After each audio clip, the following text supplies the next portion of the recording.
Hello everyone, thanks for tuning into today's 10 to 14 day video update. We're going to have a look at weather for the next 10 to 14 days for this video. Day 10 will take us to the 9th of February and we'll be able to extend up beyond that with the GFS and ECM ensembles. Maybe run around a couple of weeks.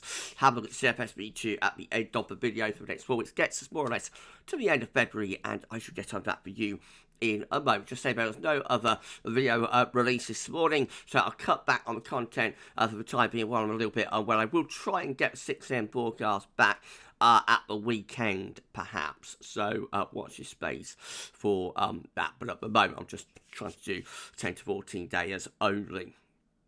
If that's all right, baby. As you hear, the voice is a bit stronger today, so I think I'm coming out the worst of this particular flare-up, this particular virus. But it is one of those winters where I'm just picking up one thing after another, and that's because I've got a couple of issues with the blood that are being addressed under the supervision of a doctor at the moment. So I will get better. I will get back on the road to recovery. Don't think it's anything particularly to worry about. But you know, at the moment, tests and that are ongoing and whatnot. But thanks so much of you for your lovely advice and tips. I am on a very high once a week dose of vitamin D, and once I come off that, I'm on about 6 weeks. Then when I come off that, I'll be having a maintenance dose of vitamin D every day, I suspect. And then there's a couple of other issues as well that they're looking into. So I hope that explains everything. But as you can hear, the voice is a bit better. So I think I'm coming out of the worst of this particular flare-up. But I am still coughing. And I've got really sore ribs today as well from all of the coughing. But anyway, you don't want to hear about my health woes. You want to hear about the weather. So let's get on with your 10 to 14 day. Thank you so much, everybody. Right, okay, going to start off with Stratospheric. Very interesting GFS 06z run in terms of what's going on with stratospheric temperatures in the next couple of weeks. So this is how things are currently looking over the Arctic and over the North Pole. The blue and purple colours, these are the cold temperatures up at 10 HPA. We did Stratwatch yesterday. We confirmed that it's significantly colder than average at the moment in the stratosphere over 10 HPA, or at 10 HPA. Whereas run through the next week, those blue and purple colours are maintained, so no changes in the next week or so. But notice this warming beginning to develop over Siberia. That is a sign of changes to come. That gets us to the 7th of January, 7th of February, I should say. And then we move into the more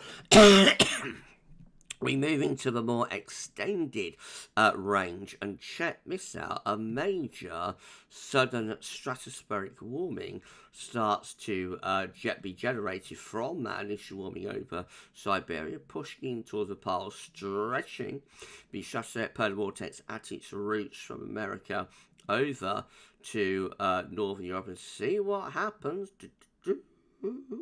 Here we go. Notice the two lobes of blue, one lot spiraling off into America, no lot spiraling off into Northern Europe. That is a technical sudden stratospheric warming event with a split of the stratospheric polar vortex. So by the time we get through to the 14th of February, we've got an absolutely classic SSW on our hands there on this GFS 06z run. The two lows of blue have gone spiralling off towards America and down into Southern Europe in its place in the stratosphere. Over North Pole, we've got those yellow, green and orange colours. That would reverse the zone of wind, I've no doubt about that, at 60 degrees north, 10 HPA. That would be, therefore, a technical sudden stratospheric warming event. And that's how we end up signs of renewed warming appearing towards Greenland then. So this is a prolonged SSW split type event. Absolutely classic, absolutely beautiful SSW. If you want a sudden stratospheric warming event, that is what you are looking for. That does everything that an SSW you will want an SSW to do. So it has the required level of warming, it penetrates it into the North Pole, it reverses the zone of wind, and it splits the vortex of the cherry on top of the cake. And it's quite interesting that this is happening on the forecast between the 10th and the 12th of February there. That is exactly the time frame that in 2018 we had the SSW that preceded the beast from the east. Now, of course, it's I can't say, but we're going to have a beast from the east. This is only one GFS run, so it might not verify, and even if it does verify, it probably won't lead to anything as extreme as what happened in 2018. But as I say, that is absolutely classic for an SSW. I think that's the first time the GFS, anyway, has shown, a proper sudden stratospheric warming event so far this winter. My guess is that's the synoptic outlier. I haven't had time to go through GFS ensembles, but my guess is that's the synoptic outlier. It probably won't verify at that point, but I think it could be a heads up for later in February. So my guess is that we will have an SSW, but it'll happen towards the end of February and into March, and have an impact on the spring rather than the winter. But we shall see, and we'll keep monitoring, we'll keep looking, and time as ever will tell. But quite an interesting GFS 06z run today, and more interesting charts to come later on in the video too. Right, well, this is the latest wind flow map from earth.nullschool.net. So we've got a weather system coming in from off the Atlantic. That's going to bring a further band of rain and maybe something a little bit wintry over high ground for central and western areas as well as we go through the course of today and tonight. Once that gets our way, then the trend is going to be much more towards higher pressure, though. Central England temperature is still sitting at 3.3, that's half a degree below the 61 to 1990 average provisional to yesterday, to the 29th of January. We are going to come out below average, both the 61 to 1990 and particularly for 91 to 2020. We're going to be over a degree colder than average for the more modern temperature average when we confirm that, which will be on Saturday. These are the GFS upper air temperature and precipitation ensembles for the next couple of weeks. We're in Nottingham today. Red line is the 30-year upper air temperature average for Nottingham. So, starting off below average with the upper air temperatures at the moment. They're going to be lifting up over the weekend and into next week as high pressure begins to build.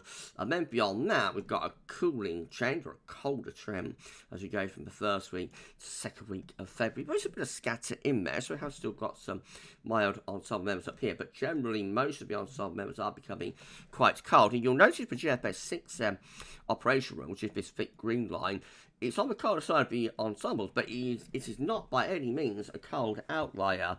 So that's quite interesting. There are several GFS ensemble members that are actually colder than the GFS 6z. Right, just have a quick look at the midnight. So that one actually became a bit of a mild outlier, or certainly one of the mildest options late on. You'll see what happens with that one. But that's the GFS midnight ensemble graph. This is the GFS 6Z ensemble graph. There's definitely been a shift in the GFS 6Z towards the colder side of things. Precipitation-wise, going to be some rain coming tonight, as I say. Then we've got a drying trend, really, looks quite dry even out to middle of February. We have got precipitation spikes just here, but given that's extended range, there's not very many of them. Temperature anomalies in a 1 to 5 day time frame from Tropical Tidbits, saying this to the 4th of February, are about average, a little bit milder out in the west. But if we look at the 6 to 10 day temperature anomaly, then it starts to look quite a lot colder, not just the UK, but for West Europe. And check out what happens in the 10 to 14 day time frame. Then we really are, well, not exactly dropping into the freezer, but we certainly are looking really cold there, not just the UK, but through most parts of Western Europe, actually. So the trend is a colder one on the GFS 6 in terms of temperature anomaly. And precipitation anomalies in the 1 to 7 day time frame are coming out drier than normal through most parts of the UK and much of Europe as well. And if we look at the 5 to the 11 day precipitation anomaly, then we can see that is also drier than ours. So much drier as we go into February, but potentially turning colder. Right, let's have a look at some chart data. This is our latest UK Met Euro run. Is looking for midnight on Sunday, where a system coming in from the Atlantic, bringing outbreaks of rain into the north and the west, but the trend is towards higher pressure as we're going through next week. So by this time next week, it's Thursday, 6th of February, high pressure's right in over top of the country. Whether that high pressure then gets up to Scandinavia, it's beyond the time frame of the UK there. This is how ICON is looking. Again, weather system trying to get in from the Atlantic over the weekend, but generally blocked by higher pressure to both the south and also to the east as well. Eventually, we find high pressure building really strongly over Scandinavia. It's backing up towards the Siberian high as well. 1050 millibar area of high pressure over Scandinavia, trying to shift the wind around to a much colder easterly. You have to say that looks a little bit poised, doesn't it, by the time we get through to this time next week with ICON. This is how the KMA is looking. Once again, we've got low pressure trying to come in from off the Atlantic, but plenty of high pressure domination. That's the 7th of February. High pressure's in over Scandinavia, and we're bringing cold air in from the east. Well, that could well deliver some snow, I would have thought, later next week into eastern parts of the country on those easterly winds. Then low pressure has a go coming in from the Atlantic. That looks like significant snow event, I have to say, there from about the 8th through to the 10th of February. So that low pressure is starting. Notice the elongation in the isobars. That's one of the things we look for to tell us that there's a battle going on. So that elongation just there. We've got cold air established from the east, and the mild air is slipping down in that direction as it comes up against that cold block to the east. So the KMA looks like a classic snow event type scenario for eventually by the 10th of February, deep low wrapped in, probably bringing some milder conditions in with it, but heights still relatively high to that point over Scandinavia. Very interesting model output today, isn't it? Well, let's have a look at the GFS. So we know this becomes a mild outlier later on. This is how that happens, starting off with a big night run then. So high pressure is to the east country on Sunday, and through the weekend we find high pressure building strongly across the country and ridging up to Scandinavia as well, heading up towards days 8, 9 and 10. Low pressure then starts coming in off the Atlantic. This high pressure to the northeast begins to retreat away, and so eventually the GFS midnight run turns wet, windy and milder. We know that is not exactly a mild outlier, it's certainly one of the mildest options within the midnight ensemble graph. Now this is the GFS 06z. We know this becomes cold, and there has been a shift within the GFS ensembles for the 06z swing to turn things colder as well. So let's see, it's going to be an interesting run. Also has that SSW, of course, remember. So let's see what's happening. So starting off on Sunday, high pressure is to the east, and then we find low pressure coming in off the Atlantic in the early part of next week. High pressure builds strongly to our east and northeast. We are within cold air by the end of next week with a -5 cells isotherm through the country, and then once that block gets going, it really is established for the rest of the run. So that's day 10, 9th of February, high pressure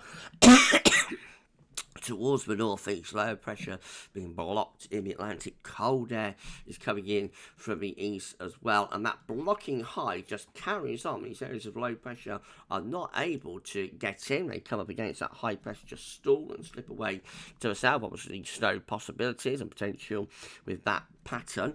Let's have a look as we get to the end of GFS 06z run. Still looking cold and blocked. That's 15th of February. In fact, to bring in my 10 cells isotherm. So that will be a very cold first half of February, actually, with the GFS 06z run. So, really interesting GFS output today. A little bit in the freezer with 6Z. If you're enjoying the video, please can you like, share and subscribe? Costs and all. Thank you so much for doing that. And why not drop a comment? Let us know if you about this and all our videos and content. Thanks so much everyone for doing that. 50 subscribers will get us to 19.5k. So if you could give us a sub, that'd be absolutely awesome. Thank you so much everyone. Okay, GM, again, low pressures out in the Atlantic on Sunday. Heights building to our east. Heading into next week, low pressure tries to come in from off the Atlantic, but later next week, heights rise strongly over and to the east. Again, that's Friday, 7th of February. Big block from that 1055 millibar Siberian high ridging into Scandinavia, bring the wind into a colder easterly, and then those cold winds are in with the gem all the way up to day 10, which gets us to the 9th of February. It doesn't look like that blocking area of high pressure is going anywhere fast there. And then finally, we've got the ECM looking like this. So once more, heights are building to the east over the weekend. Into next week, low pressure brings some rain into the north and west, but probably dry in the south east. By the middle of the week, high pressure takes over, ridges to Scandinavia, which is basically an extension from Siberian high. But the ECM then, to the GFS midnight run, starts to bring energy in from off the Atlantic. So the ECM, bit of a wobble there. We'll see in a moment how that fits in with the ECM ensembles. And then we're off and running into a westerly flow in the extended ECM run. This is a precipitation forecast based on that ECM run from Tometeo.com for the next week, 10 days. So, of course, we've got band of rain, a little bit of snow and sleet mixed in. Coming in over tonight into tomorrow morning. That gets out of the way, and then we're into a drier trend for the south and east, but some rain into the north and west at times early next week. And then we're into proper high pressure later next week before low pressure comes in from the Atlantic. That delivers quite a bit of snow, central northern areas around the 8th of February. Of course, that is a long way off. These are the options on the table within the ECM ensembles today for day 10 from the Icelandic Met Office. Gets us to the 9th of February. 31 members of the ECM ensembles with high pressure towards Scandinavia, bringing the wind from the east up to day 10 anyway, and 20 low pressure up here and high pressure through there. And that will deliver us into more of a westerly flow. And then in 2 weeks' time, these are the options that we've got. It will get us to Valentine's Day, 14th of February. 16 members of the ECM souls with low pressure to the north, high pressure to the south. Winds coming in from a westerly direction, actually relatively mild, but 14 with a Scandinavian high, blocking off the Atlantic, much like GFS 06z, and looks cold. We've got 12 with low pressure, looking unsettled, but an Atlantic flow shouldn't be particularly cold. And then we've got 9 with high pressure, also northeast, and low pressure looks like it's on a northwest southeast alignment. That could be a battleground type scenario, and that might deliver something a bit wintry there with that low if it starts sliding on a northwest southeast trajectory. So a range of options at both day 10 and also day 14, telling us there remains a lot of uncertainty within the model output and what's going to happen with this potential Scandinavian high. Right, okay, CFS, and then we're done. I hope you enjoyed the video, everyone. So, 500 millibar high tonight is breaking down into weekly pairs. The first weekly pair takes us from the 30th of January to the 5th of February. The next week, with high pressure over Scandinavia and winds turning increasingly into the east, so becoming drier and colder. Week 2 is the 6th. To the 12th of February, again a proper Scandinavian high, and it's backing into Russia and Siberia as well. That looks like a real long fetch easterly that we've got there, so that looks potentially to me really like it could be, you know, properly cold.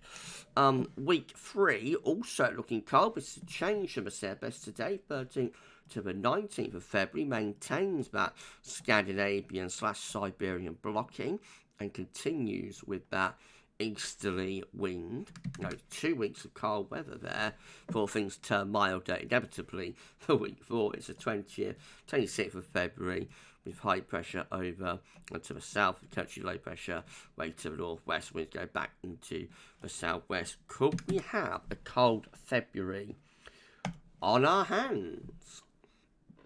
Maybe, we shall see. A lot of water to get under the bridge though first, I think. Right, okay, we're done. If you've enjoyed the video, please do like, share and subscribe.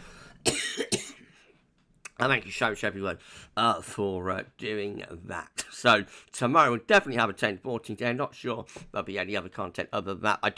Definitely won't be a pub run. I don't think tomorrow evening. I don't think the voice will be up to that tomorrow evening. But I will do a 10-14 day, regardless of anything else tomorrow, and we shall just play it by ear. So you see, the voice is getting stronger. I'm feeling a little bit better in myself, but still coughing, and I think quite a bit of pain today with the ribs. So we shall see how things are looking tomorrow. Thank you so much again to all of you for your messages of kindness, concern, and support. And I'll be back on form very soon, I'm sure. Well, you enjoy the rest of your Thursday, and for this one, that's all for now. And thanks for watching.